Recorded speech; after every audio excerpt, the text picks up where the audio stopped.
Холбооны бүгд найрамдах Герман улсын канцлер Ангела Меркель болон сангийн сайд Schäuble нар лав гарагт засгийн газрын гишүүдийн хамт Грек улсад туслах тусламжийн талаар ярилцаж, энэ улсад тусламжийн гараа сунгаар боллоо.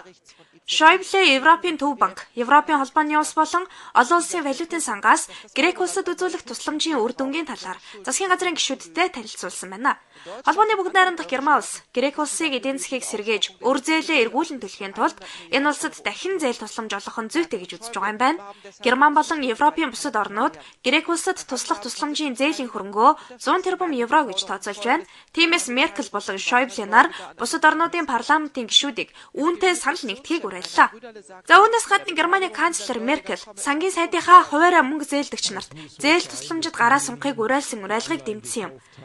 Харин энэ талаар Германы эрх чөлөөт ардчилсан намын фракцийн дарга Райнер Брюдерле хэрвээ хуваарай мөнгө зээлдэгч энэ ажиллагаанд оролцох юм бол арай өөрөөр хандах хэрэгтэй гэж мэдэгдлээ.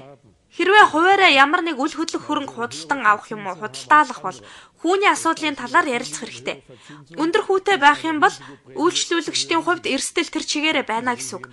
Хэрвээ тэд энэ өндөр хүүнд дарагдж төлбөрийн чадваргүй болвол эцсийн эцэст татвар төлөгчдийн нуруунд дээр бүх ачаа ирэх болно. Грект дахин зээл олгох асуудлыг засгийн газрын гишүүдтэй олон түмэнд нээлттэй зохион байгуулахыг канцлер Меркель шаардлаа. Мөн тэрээр Грект дахин зээл олгох асуудал нь Испани болон Итали улсад нөлөөлөхгүй хэмээн болгоомжилж байгаа юм. Ирэх баасан гарагт Германы засгийн газрын гишүүд Грект зээл олгох асуудлыг эцэслэн шийдвэрлэнэ.